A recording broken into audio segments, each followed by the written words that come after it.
All right, let's jump right into this explainer. Today, we're rescuing you from endless tutorials and showing you the actual, proven, hands-on way to start a career in cybersecurity. If you've been spinning your wheels, totally frustrated, trying to figure out how to finally break into this industry, well, you are in exactly the right place. Because you've probably asked yourself, where do I actually start? It is literally the most common, completely paralyzing question for any beginner. You log online and boom, you're immediately staring at this massive mountain of certifications, overly complex roadmaps, and conflicting advice from a dozen different experts. It is incredibly daunting. Honestly, it's like trying to take a sip of water from a fire hose. But don't worry, we've organized the chaos for you. Here is our agenda for today. We're going to cover the cybersecurity information overload, passive versus active hacking, why structured learning paths work, a step-by-step beginner path, mastering core security tools, and finally building real attacker intuition.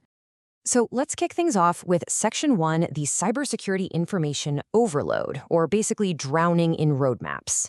You know, beginners so often fall into what the community calls tutorial hell, and it's a brutal trap.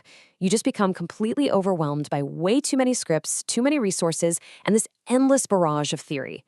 People waste months, literally months, collecting lists of 200 different hacking tools and hoarding hundreds of GitHub bookmarks that, let's be honest, they will never actually open. And the worst part? They do all this without knowing how to use a single one of those tools in a real environment.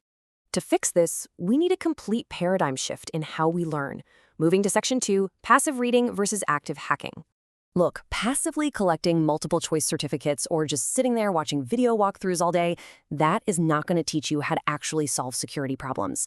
Hiring managers today increasingly value demonstrated skills. They want to see what you can do. Active lab work, like Capture the Flag Challenges or CTFs, that's what builds the hands-on abilities that employers are desperately looking for. Actually, this crucial point is summarized perfectly by a cybersecurity student on GitHub who noted that the first moment you actually exploit something teaches way more than reading guides all day. And it's so true.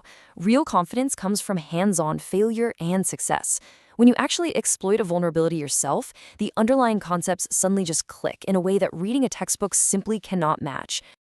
Which brings us right to the modern solution for all this information overload. Section 3. Why structured learning paths work, scaffolding your success.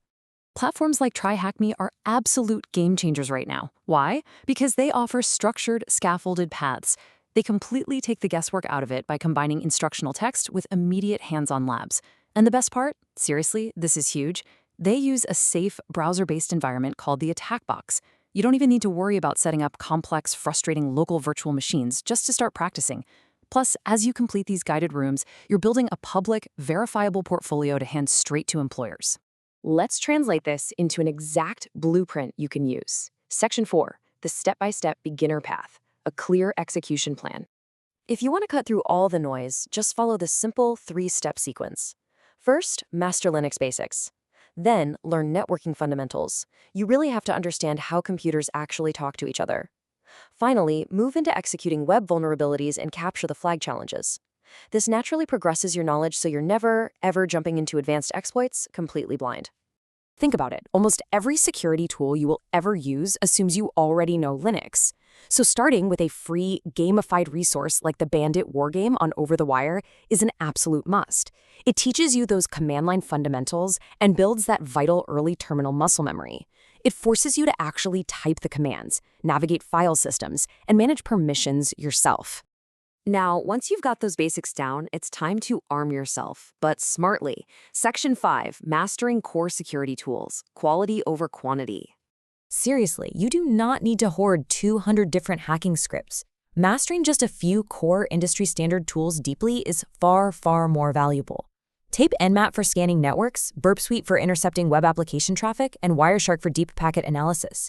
If you understand these 3 tools inside and out, I promise you, you are already light years ahead of someone who just memorized a massive list of software names. And mastering those tools leads us to our ultimate goal as a practitioner. Section 6, Building Real Attacker Intuition, Thinking Like the Enemy. You know, you can't learn to ride a bike by just reading a manual, right? Well, you can't build true attacker intuition, what the experts call packet-level intuition, without actively typing the payloads yourself. It's that analytical mindset that allows you to look at a system, understand the data flow, and instinctively guess exactly where its weakest point might be. And you only get this from getting your hands dirty in the labs. So, as we wrap up this explainer, I want to leave you with this serious question. The resources are free, the path is crystal clear, and the labs are literally waiting for you. Will you stay stuck in tutorial hell, passively collecting another theoretical certificate today? Or will you log in, apply what you've learned, and finally exploit your very first vulnerability? The choice is entirely yours. Happy hacking!